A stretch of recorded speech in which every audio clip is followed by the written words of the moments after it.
Hello and welcome back to another video, and today, as you'll have seen by the title and thumbnail, we are back racing two different categories of bike against each other, and this time we are here for the Red Bull Rookies versus Moto3. Now this one should be pretty interesting because, I mean, the Red Bull Rookies bike is effectively a KTM Moto3 bike, slightly down spec, I think slightly detuned, but there's not a lot in it, and I'm just quite interested to see actually in the game how they compare, because they're probably pretty similar in the game. I mean, you wouldn't bother changing the physics too much, so we'll have to see how it goes. Now, since it is the Portuguese Grand Prix this weekend, we are going to go to Portimao. And just to show you how this works, so we've got the Moto3 class here. If we go to the official riders, we've got all the regular Moto3 riders, as you can see here in this category, and all the official teams, but on top of that we have the Red Bull Rookies team. Now I'm not going to have loads of Red Bull Rookies riders on the grid like has happened in the past when I've sort of done this kind of mod. I've removed all the Red Bull Rookies riders from the game, so it's just going to be me on the Red Bull Rookies bike against a whole field of Moto3 bikes, obviously some of them being KTM, so some being very, very similar bikes. If you actually see, the bike is slightly different, so we've got the RC250R, that's what we're on, compared to the RC250GP. That is the actual KTM used in Moto3, so it is a slightly down spec version. I don't know whether maybe it's just the older version, so the sort of, I don't know what year exactly, but obviously they do revise the bikes so often, like there is the older version of the Honda with the NSR 250, the NSF 250R, not the RW, that's obviously a different bike, so we'll see how we get on. Portimao could be quite close because it's about corner speed, so we'll head down to the grid. I'll see you there, and hopefully we have a good scrap. So we're down here then on the grid. We've got Garcia on pole, Murcia alongside him. I believe I should be at the back of the grid. I didn't actually double check before I came into this that I will be, so I might be like 23rd or something like that, because obviously that happens when you're at the back of the grid in a MotoGP race, and then you go to Moto3, it doesn't actually change. So we've got Ana Carrasco in 22nd position. Where am I? 25th, so yeah, I'm not actually quite last. I guess it must be set from the last time I did a MotoGP race, but it's near enough. There's only a couple riders behind me, I believe, and to be honest, it probably won't make much difference. I think they'll probably pass me off the start anyway. Usually the tyres are the thing that actually matter the most in these challenges, because the bike that you've imported into the new class sometimes doesn't work with the tyres very well, but on this occasion I think the tyres should be identical, so we should be good. So let's get this one started then, and just let's see what happens. So here we are then, we've got, yeah, we've got a few riders behind us, waiting for the lights to go here then at Portimao. Lights on, away we go. As you can see, we actually don't have a power mode available, so I will always just be in the base power mode. I can't go up a power mode, which is something that is very powerful in the Moto3 class. Try and barrel it around the outside. I haven't got that one stopped very well. Oh, there's been a crash in front, big crash! Whoa, quite a few riders down there, a couple of frame drops as well with that, which is rare to see on this computer, I'm not going to lie. So we're up to 14th, it's been a good start. I actually really want to go and have a look at that, because yeah, that was interesting. I'll have to look at it after the race, but so far it seems like we've got the pace, because we're now making a move on, I think that's Holgado, isn't it? We're making a move on, and we've got Bertelli just in front of us. We've got the inside of Bertelli. So far, the bike is feeling pretty quick. I've lost the rear. Whoa! You have no idea what that felt like through the controller. The front was gone on the controller there, because we lost the rear, touched him with such high lean angle. There was so much vibration through the controller, which you do not get unless you're about to crash. So we got away with that one lucky. I did actually do a little bit of testing in time, for a couple of laps, just because I haven't played the game for a while, and I did notice that the rear end was pretty slippery, but when going for that move, I didn't take that into account at all. So we got very lucky with that one. Seems like some of these more flat-out sections at AI are a little bit quicker than me, potentially, which is not something you tend to see in Moto3, so I think that is the bike rather than AI. But we'll see. There is a massive lack of rear grip, so I guess the electronics are a little bit less severe on these Red Bull Rookies bikes, because I have still got the correct electronics on, even though I'm in the other class. You can see obviously I've only got traction control and engine braking available to me, whereas usually you'd also have a power mode, and I think you do have anti-wheelie in Moto3 as well. Although, I'm not 100% sure, because it's been a long time since I rode a Moto3 bike in this game. Here we go then, through the final turn. We are closing up on McPhee a little bit. We've got a good run on him, so we are going to probably be up into the top 10 in a minute. So it seems like this bike is pretty quick, even without the extra power modes. You can see, though, he is now pulling away from me a little bit, so it seems like once you get up into a bit of a top gear, the Moto3 bikes do start to extend, because that's a Husqvarna in front of us, so that is basically the souped-up version of the bike that we are currently on, the actual KTM Moto3 bike. Yes, alright, it's bashed as a Husqvarna, but it is the exact same as an RC250. So we can try RC250GP, sorry, as we try and make a move. That was really reckless. I don't know what I was doing there. I completely misjudged that one, not going to lie. I need to try and get a move on, because I want to try and get in the top 5 if I can, because that would be quite interesting. There we are then. Got a little bit of a slipstream. Not quite enough, though, to make it past John McPhee on this occasion. And obviously, I don't want to lunge it into here again, because we saw what happened last time. Try and pick up the power as early as we can. We're trying to ride underneath John McPhee. Come on. Come on, but I haven't got the power. You can see they've just got so much more power coming out of the corners. It is actually quite an interesting comparison, though, because the corner speed, I'm sticking in there. So Portimao was a good circuit to choose. I mean, obviously, I just chose it because I'm racing there this weekend. That's the only reason why I actually picked it. But it is still interesting that it seems to work pretty well around this circuit. McPhee once again pulling away from me. So it looks like we're going to struggle to get any higher than 11th place by the looks of it. But McPhee take a good long look over his shoulder. That's not going to help him out. So we try and carry the speed through this corner. That's what you got to do sometimes when you've got a bit of a lack of power. You got to ride it. You got to ride it like a Yamaha, I guess, to some extent. Try and carry the corner speed. Can we got the inside of McPhee? We've gone for it. We've gone for it. The rear end again. Oh, no! And I've crashed it. I'll tell you what. Well, I'll pick the bike up and we'll have a look at that crash at the first corner, because obviously my race is kind of ruined now, and I might give it another go, see what I can do without that crash. So that crash happened at the first corner. It was right in front of me, wasn't it? Yeah, so well, that looks like it's RT gas on the floor. You can see obviously it's got the Leopard helmet, because we're using the 22 mod. So it looks like RT gas on the inside here. He's been sort of clipped by Toba. Danny's gone. McPhee got very lucky there, hitting that. Looks like the other CIP bike has been collected there. Oh, Kelso been sent miles of what the... that was what happened right in front of us then. So, which rider is that? Is that Adrian Fernandez that's gone down there? Or is that Dennis Onshue? Let's have a look. It's Dennis Onshue who's been knocked off there. And we've also got Joe Kelso that's been knocked off. So I think it was just a 3-rider pilot. Well, just in front of us it was 3 riders anyway. So you got both these riders. Oh, look at this with Kelso here up in the air. That's unbelievable. It's like cornflower style. Because the Yamanaka's been knocked off as well.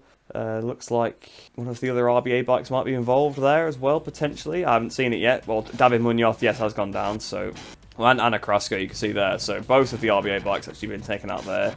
Well, the BOE bikes actually, isn't it now? Sorry, I forgot the TNA changed a while ago. Actually, quite a lot of riders there. It's MTA, I think that's NEPA. It looks like, is that Mario Agi it's been taken down as well? Whoa, Ricardo Rossi, look at this pile-up, look at this. So many riders here. So yeah, we got one on the MTA bike. I think that's Ortola there, isn't it? Well, actually, I guess that's both of them, because you can see, obviously, as well, NEPA's on the floor. Guevara's pretty far down the order. It's interesting. One of the Avintiers as well. Looks like he's about to go down. Fallon probably as well. Looks like Adrian Fernandez has got away with it. Forasato at the back potentially could get involved in this, because obviously it is kind of blocking the whole track.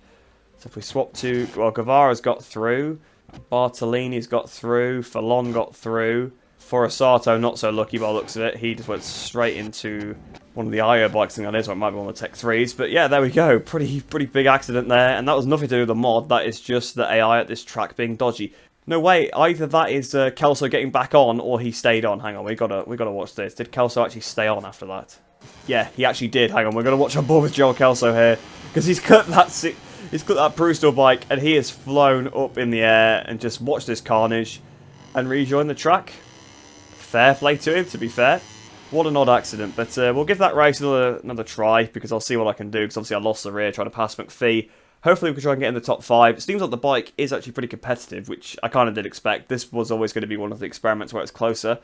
But if there is any other categories you want me to try out, then obviously I can try them out either before or after GP22 comes out. I'll try it in that game as well. So yeah, let me know if there's any other categories. But we'll give this race one last try and see what we can do. If I get knocked off this time, that's it. But here we go then. Lights are out. And away we go. I said lights are out a little bit early there, actually. I was going to say on and then sort of swapped it out because I thought they were going to go out. Either way, it doesn't really matter. So we go down towards the first corner. So Mario Agi's blasted past us. So yeah, it seems like they, once you get into the top gear, they definitely have a bit more grunt on me. There's a bit of a crash here. We've managed to get through. Got hit on the back by Nepa there. We managed to get away with that one. And unfortunately, there's a bit of a gap to the group in front. So we are going to have to try and catch that one up. So we've got Scott Ogden in front of us on the Vision Track Honda. So really hassling Ogden now. Oh, that was going to be close. I think I forced him a bit wide. You know what, I'll take it. I've got no power. May as well just go for it. Be aggressive. Take no prisoners.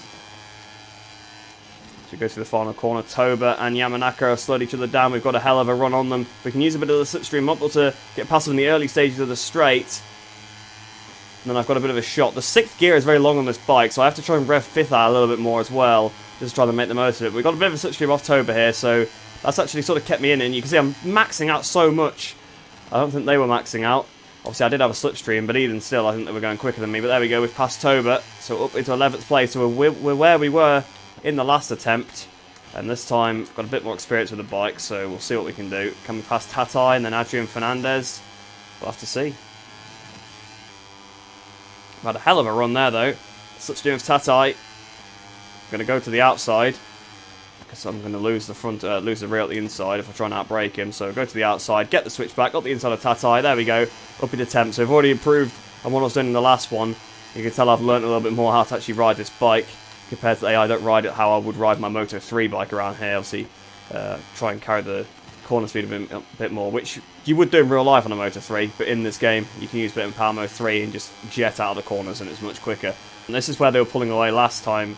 It is tricky. The flat out section, there's not really a lot I can do because the power just isn't there. So again, we're right on the back of Fernandez. A similar position I was in against Ogden on the last lap. I'm going to try and get on the power. Got the inside of him, but again we haven't got that power. We've touched him a bit. There we go, we've made the pass. You've got to do a bit of a bump when you've not got the acceleration. I mean, it is Moto3. He's gone to the inside though. That's definitely messed me up a bit before I affected my run. If we can get a little bit onto the back of Artigas, if I could just get a toe off Artigas, just pull me along down this straight. That's all I need. I just need that toe.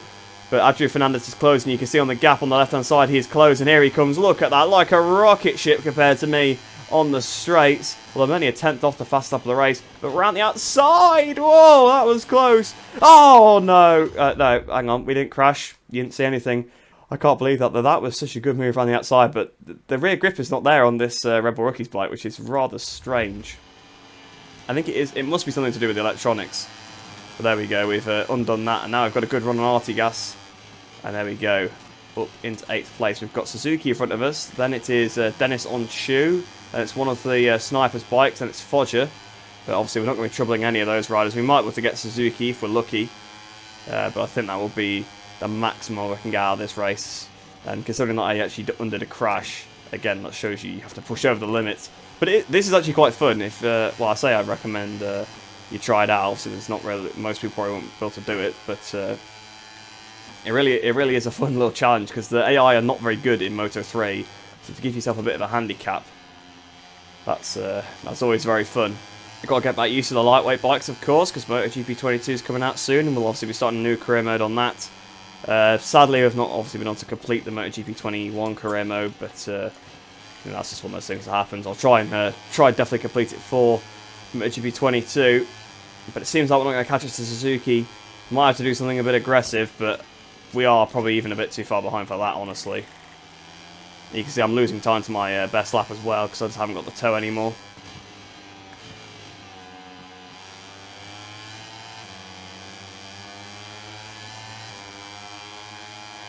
If I can carry the speed through this last corner, I might want to just get a bit of a toe. But yeah, it's not going to be enough. We're not going to be able to pass him, that's for sure. So it could be 8th place then, which pretty much last place to 8th on a Red Bull Rookies bike. That's pretty decent, so I'll take that. These bikes, pretty well balanced. Obviously, the Moto3 bike's got a lot more power in the top end, it seems. That seems to be the main difference. And did we get fastest lap there? That's what I want to know. Not quite, no. Well, actually, yes. If you look at the riders that have finished in front of me, which are the ones that will have the legitimate times that are not simulated, I did actually get the fastest lap. But I imagine it's someone right in the back that got the fastest lap. Yeah, 49.6. That's over a second quicker than the guy that won the race.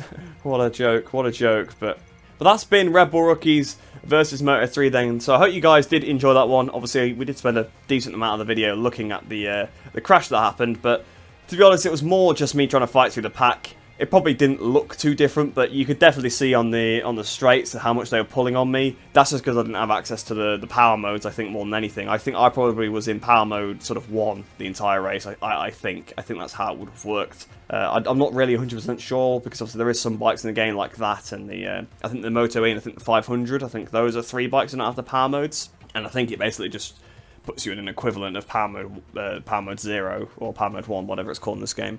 I should know, it's been a whole year since the game came out now, but yeah, power mode 1. So I think that's how it works. So that's why I was a little bit down on top end. But yeah, like I said, I hope you guys did enjoy that one.